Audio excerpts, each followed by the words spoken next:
Fnatic recently became the first team in the history of the LCS to have an undefeated 18-0 season. So whenever a team becomes as dominant as Fnatic in any sport, it is due to a number of things coming together at just the right time.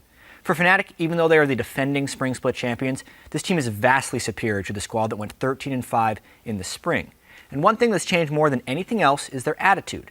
After their Spring Split championship and their MSI performance where they took SKT to 5 games, Fnatic seemed to morph into a hardened team. In the Spring Split, Fnatic had some of the most enthusiastic celebrations after victory of any team. They were an excitable team that took great joy in victory. And now, it seems to be just raw determination. When they come back from a 5,000 gold deficit and win, they look disappointed in their mistakes. When they win in 35 minutes, they wonder why they couldn't have won in 30. And there is a certain charm in the determination Fnatic has and the drive they have to improve, but I also see their lack of celebration as a slight cause for concern, because small victories need to be celebrated in order to diminish the growing pressure of being undefeated. Aside from their changed attitude, though, this team has overcome a ton of obstacles which they struggled with in the Spring Split. There was an obvious weakness at AD carry in Steelback. He underperformed all spring. He averaged negative 6.5 CS difference at 10 minutes and was even more exposed at MSI. In one game at MSI, he fell behind by 40 CS to Deft by the 10-minute mark. And the acquisition of Reckless may actually be the largest improvement for Fnatic of anything, as he has proven to be better than Steelback in nearly every statistical category.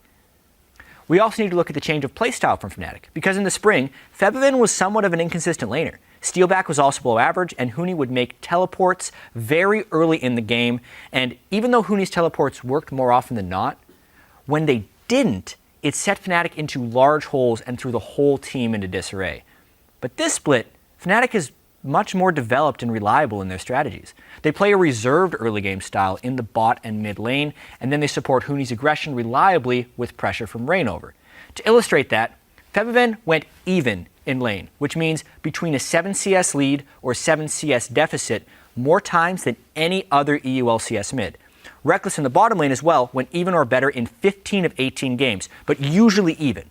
So those reliable lanes being there, it sets Reignover and Yellowstar and Huni to go to work and grow a slow advantage in the early game. And the mid game is where they've been crushing people with superior team fighting and decision making. Furthermore, even when they do fall behind in the early game, as was seen in matches versus Origin and H2K, they've been able to pull out clutch team fights and end the game shortly after regaining their leads thanks to great shot calling. They are also surprisingly more top lane and jungle focused than any team in Europe.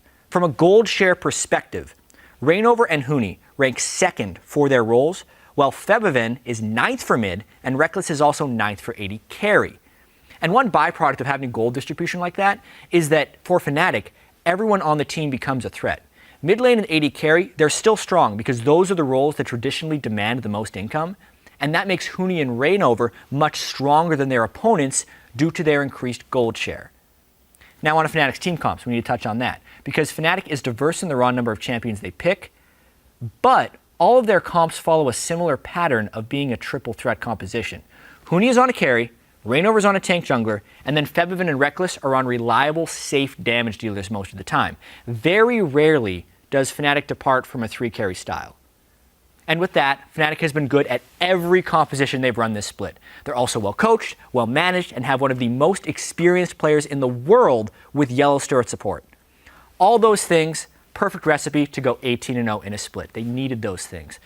And now the question will be whether they can maintain perfection throughout the EU playoffs, as pretty much everyone has written them in as the summer split champions already, which only increases the pressure on the team.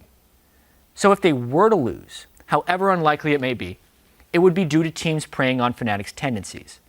Teams need to cut into where Fnatic draw their advantages, meaning they would attack Huni and Reignover early, because if Reignover and Huni can't gain an advantage while Fnatic is splitting mid and bot lane by playing conservatively, maybe there's a chance this team falls.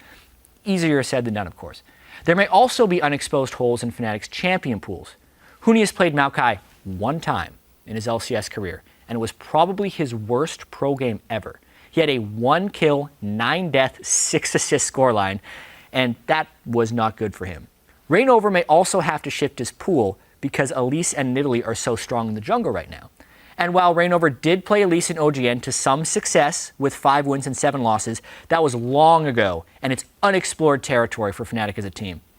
Also, if Reignover is to play Nidalee, it could throw the whole balance of Fnatic's team compositions off, because Reignover would not be on a tank jungler, meaning that Huni would have to play a tank role where he's not as comfortable or successful. At the end of the day, though, Fnatic has overcome larger challenges in the past than the things I just mentioned. Like, for instance, bringing in 4 new players and still winning the spring split. And after an 18-0 regular season, it's expected that Fnatic take the EU crown and auto-qualify for Worlds. And I, for one, can't wait to see it. And Fnatic will become the first team in LCS history to do it! The perfect split, 18-0!